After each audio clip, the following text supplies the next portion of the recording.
everybody, or morning, or afternoon, or good night. Is Truman Show, you ever seen that? Alright.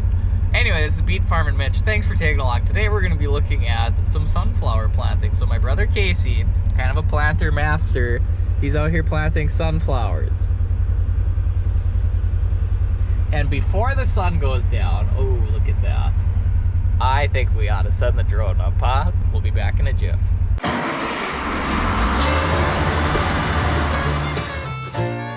Welcome to the Red River Valley of North Dakota. A land flowing with milk and honey. You're watching Beet Farmin Mitch.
Short and sweet.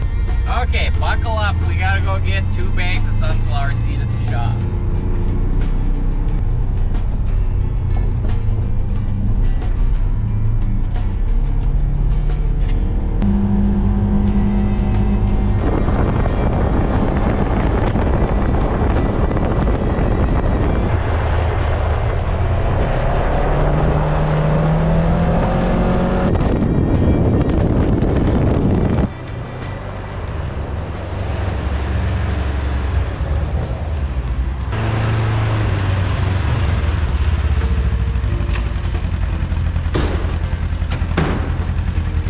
How convenient. I put a camera here earlier today and started filming only to capture this moment.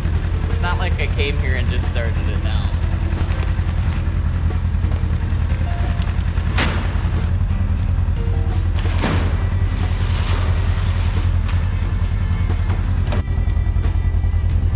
Let's roll. Oh, copyright.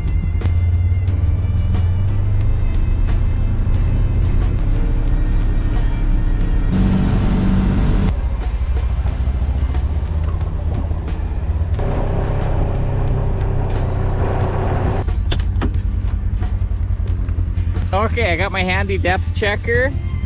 Let's see if we can find some sunflower seeds. So I'm in the furrow here. Actually some decent moisture down there, so that's good. It's been on short supply this year now. Oh, I had the camera up. So a sunflower seed, this is probably gonna be about 2 inches deep here. And they're spaced about 12 inches apart. I think it's gonna be red or blue. So it's spaced about 1 foot apart, so sometimes it can be a little tough to find it. Oh, there. I moved it a little bit. It is blue. Can you see that? 2 inches deep.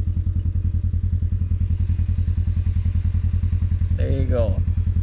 Sunflower seeds. So they're about 1 foot apart in the row, 22-inch row spacing.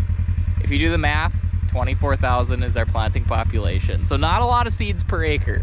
So if you get too thin of a stand, the sunflowers, the heads will get so big and they'll kind of get heavy and they'll tip over easier. If you get too thick, they get really tall and thin. Hopefully they kind of even out, but it seems like that 24,000's been a good place to be. My brother's got just a few rounds left here. It sounds like rain tomorrow. Really could use it. But look at that sky though, beautiful. And out in the Ranger today, this is kind of new on our farm. It's been a nice tool to have, especially for stuff like this. I got the seed in the box. You can kind of drive in the field and it just sneaks right over. Obviously less is more, but you know, here we go. Sunflower seed, couple bags. Express. So these sunflowers, you can spray Express on them, and Express is a herbicide. So it's tolerant to Express, which is good. So a little sunflower agronomy here. Weeds can be tough, but you know, if you kind of have a good weed management plan, that goes a long ways. Okay, so one thing that we do on our farm to help prevent weeds in this field is by using sonolin. Sonolin is a pre-plant incorporated herbicide, so meaning we sprayed this field with sonolin before, and then we worked it, and now we're planting it, right? And so what that sonolin does is it creates a barrier in the soil, and it prevents certain weeds and plants from germinating, only for a short term. So it doesn't last forever, but it definitely does help. But sunflowers can grow in it. So the idea is to prevent weeds and other plants from germinating, and the sunflowers can grow. Just basic science, love using technology, and that we can use them in agriculture to grow plants and food responsibly to feed the world. But you can't spray Roundup on these. If you sprayed Roundup on sunflowers, they wouldn't make it. But you can spray Express and other selective herbicides. Few rounds left. Nice thing about sunflowers as well is if you can get them established and get a good canopy, right? A crop canopy is essentially just when the leaves cover out the soil so that new weeds can't grow. Sunflowers make a pretty good canopy. If you can get them up, get them growing, they have big, wide leaves like a fan, and that can help shade the soil and prevent other weeds from coming up. So sunflowers, there you go. So these sunflowers will get made into sunflower oil. And now we wait for him to finish, for him to break down, or for him to need more seed. Nice thing about this Ranger too is I'm out of the wind, except I want to be in it. Look at that, that's the photography hatch right there. Or in this case, videography. A little late night sunflower planting. So actually when we're done with this field, we're done planting sunflowers. It's always nice when you can finish a crop. Okay, he's out of seed. We gotta add another bag.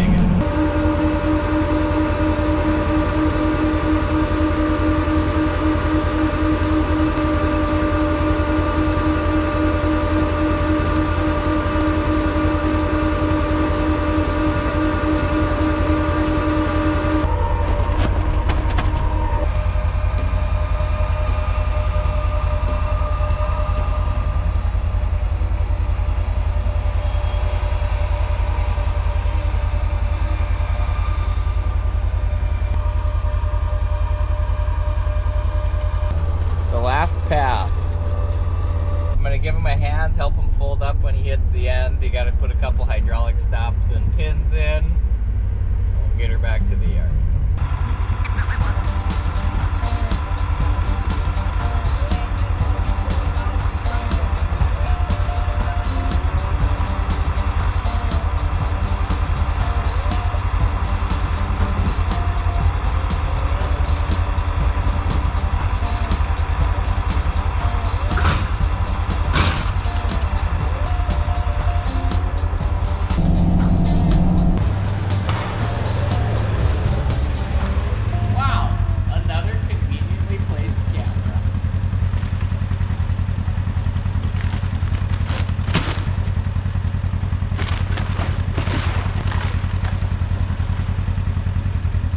Done with sunflowers. That's a lot of beet seed pails.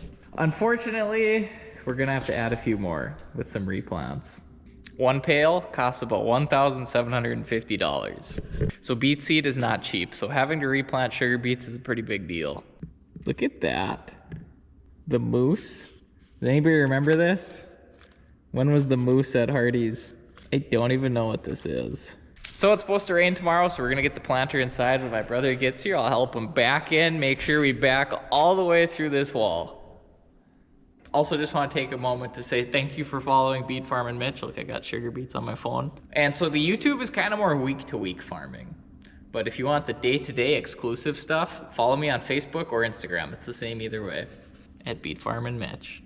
Anyway, as always, thanks for watching. This is Beet Farmin Mitch, and don't forget to keep it sweet. Okay, now we're gonna back the planter in, but I'm gonna shut the camera off just before it goes through the back wall. You'll have to tune in next time to see that.